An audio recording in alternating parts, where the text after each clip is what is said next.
Hey, good morning everyone. I am just like literally getting out of bed. It's late for me. It's very late. I never get up like this late. Um, I've been awake, but I had a migraine and I seriously thought again I was going to just throw up.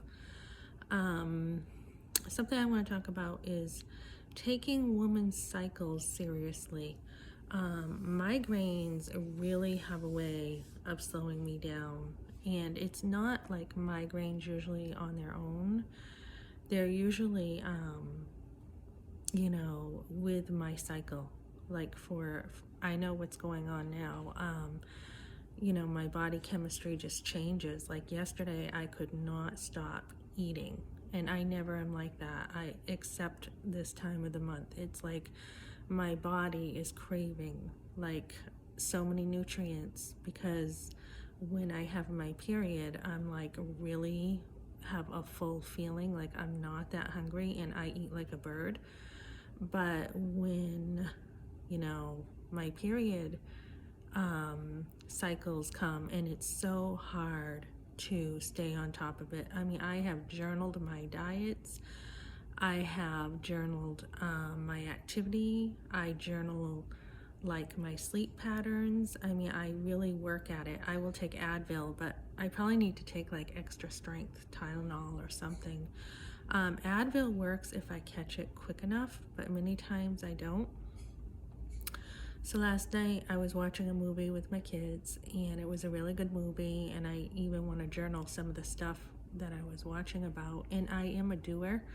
I'm like go, go, go. So after staying up late watching the movie, I had done some stuff on social media, and I wasn't tired. So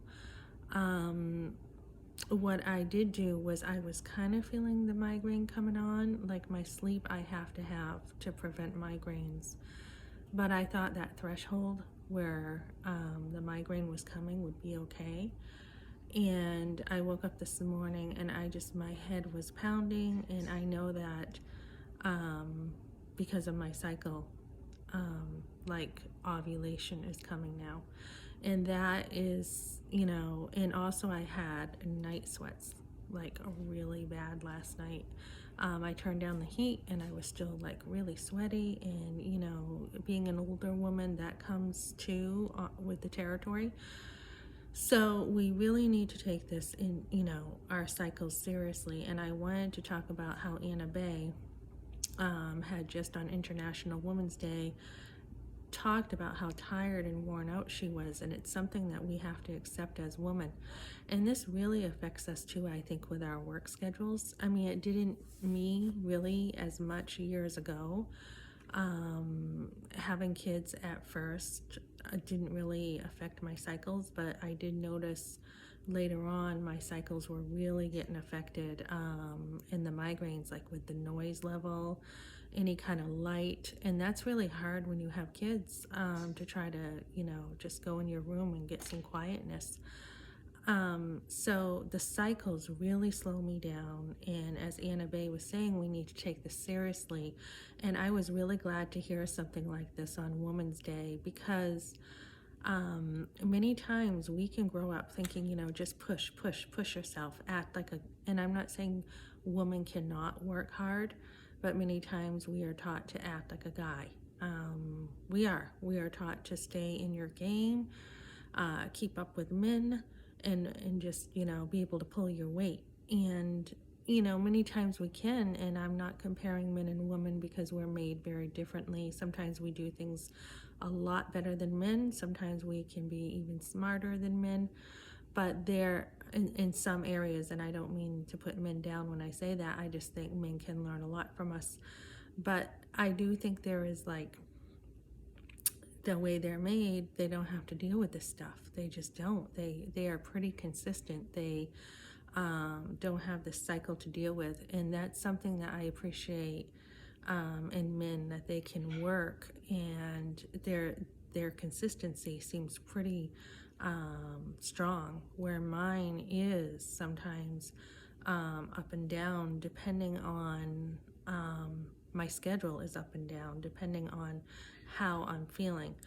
So for example, I remember having so many schedules, as a younger mother, and just making sure, boom, boom, boom, I was on top of everything.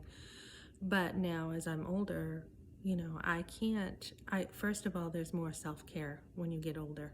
Um, More watching your sleep, being a little wiser with your time.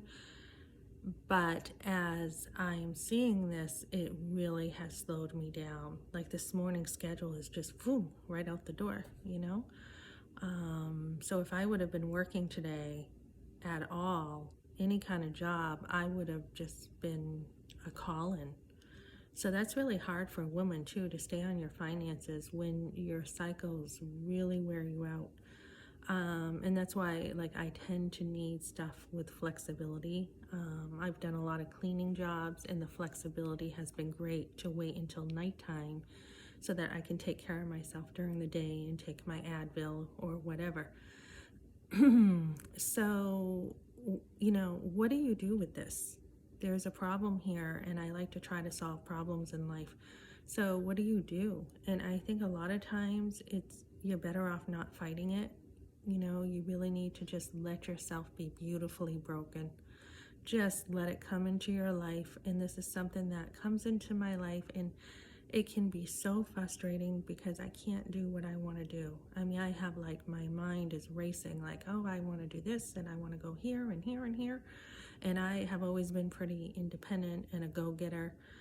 And, even with homeschooling and home births and in school, graduating early, coming from that privilege of being able to do that, I have always, been like learning constantly. So just relaxing, just let yourself be broken. And it's a good lesson in life that you're not in control. You don't run your life as much as you think you do. And I usually will just take it. Just take it. Just take, that you're sick, that you may throw up, prepare, have a path to run to the toilet. Realize your humanity, that you're really just not as strong as you think you are sometimes, and asking for help when you need it. So that's what I do, and I just let myself fall, so to say. I let myself fail and just say, I'm not getting this stuff done today, and let it be, and look for redirection. So my redirection is, today I had errands to do, and I have bills to pay, and I'm just like, you know what, this is going to wait until later this afternoon. And I wanted to go to the library. I love to read, and I have a book there again, another book waiting for me. And I'm like, you know what, I may put that off. I may just put it off and wait and make sure I'm taking better care of myself depending on how I feel. And the grocery list is probably going to look a little different today now. I probably need to prepare better with some more fruits and vegetables and watch my health even more. So that's kind of the lessons I'm getting from this. And it's not a bad thing. It does let you see life from a little bit of a different perspective. It makes you slow down. It makes you realize that you do need that extra time, and where can the adjustments be made. I think for me, definitely watching what I eat a little better. I do drink soda, but when I get like this, I don't desire soda at all. I'm just like, get it away from me. I cannot take it in. So that's kind of how I deal with my health, right? At this stage of my life, and look at my schedules and say, okay, what do I need in my life now? How do I redesign my life now? What are the priorities? Should I be doing this with my life? Where do I need to tweak it? So those kind of things. I hope this helps other women. I'm not the only woman I know who goes through this, but just how we handle these kind of setbacks in our life. Okay, thanks for joining me, guys.